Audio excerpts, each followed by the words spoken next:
ଅନେକ ଦିନ ତଳର କଥା।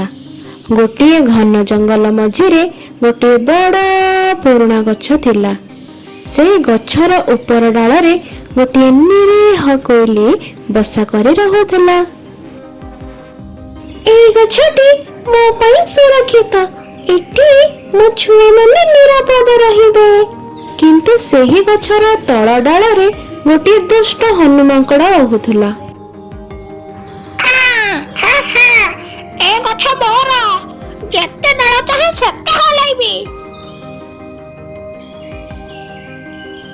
କୋଇଲି ଯେତେବେଳେ ଅଣ୍ଡା ଦେଲା, ହନୁମାଙ୍କଡ଼ ଡାଳକୁ ଭୟଙ୍କର ଭାବରେ ହଲାଇଲା। ମଜା ଆସୁଛି। ଅଣ୍ଡା ଗୁଡ଼ିକ ବସାରୁ ପଡ଼ି ଭାଙ୍ଗିଗଲା। ହାୟ ମୋ ଅଣ୍ଡା, ମୁଁ କାହାର କଣ କରୁଥିଲି? ଦିନକୁ ଦିନ କୋଇଲିର ମନ ଦୁଃଖରେ ଭରିଗଲା। ଥରେ କୋଇଲି ଗୋଟିଏ ଉପାୟ ଭାବିଲା। ଏଠି ରହିଲେ ମୋ ଛୁଆ ବଞ୍ଚିବେ ନାହିଁ, ମୋତେ ବୁଦ୍ଧି ଲଗାଇବାକୁ ହେବ। ସେ ଅଣ୍ଡା ଦେବା ସମୟରେ ବସା ଛାଡ଼ି ଚାଲିଗଲା। ଦୂରରେ ଆଉ ଗୋଟିଏ ଗଛ ଥିଲା। ସେଠି ଗୋଟିଏ କାଉ ନିଜ ବସାରେ 2ଟି ଅଣ୍ଡା ଦେଇଥିଲା। କାଉ ଖାଦ୍ୟ ଖୋଜିବାକୁ ଯାଉଥିବା ବେଳେ ଏହି ଅବସରଟି ମୋ ପାଇଁ। କୋଇଲି କାଉର ବସାରେ 2ଟି ଅଣ୍ଡା ଦେଇ ଫେରିଗଲା।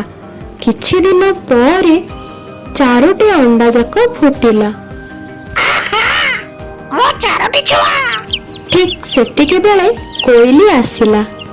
ଭଉଣୀ କାଉ, ସେ 2ଟି ମୋ ଛୁଆ, ମୁଁ ନେଇଯିବି। 4ଟି ଯାକ ଛୁଆ ମୋର। ଦୁହିଁଙ୍କ ମଧ୍ୟରେ ଭୟଙ୍କର କଳି ଆରମ୍ଭ ହେଲା।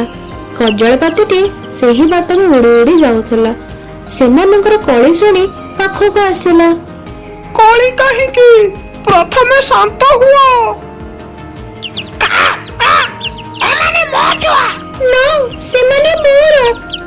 ଏବେ ନୁହେଁ, ଗୋଟେ ମାସ ପରେ ସତ୍ୟ ବାହାରିବ।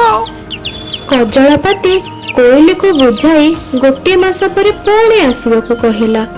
କୋଇଲି ରାଜି ହୋଇ ତା ବସାକୁ ଫେରିଗଲା। ମାସେ ପରେ 4ଟି ଛୁଆ ବଡ଼ ହେଲେ।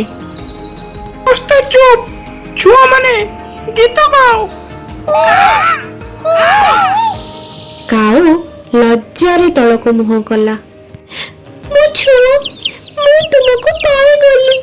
କୋଇଲି ଅସୁବିଧାରେ ପଡ଼ି ତୋ ବସାରେ ଅଣ୍ଡା ଦେଇଥିଲା। ତୁ ଜାଣି ଶୁଣି କୋଇଲି ଛୁଆକୁ ନିଜର ବୋଲି କହିଲୁ, ସେଥିପାଇଁ ତୁ ଦଣ୍ଡ ପାଇବୁ। ଏଣିକି କୋଇଲି ସବୁବେଳେ ତୋ ବସାରେ ଅଣ୍ଡା ଦେବ, ଆଉ ତୁ ସେଇ ଅଣ୍ଡାର ଯତ୍ନ ନେବୁ। ସେହି ଦିନଠାରୁ କୋଇଲି କାଉ ବସାରେ ଅଣ୍ଡା ଦେଉଛି।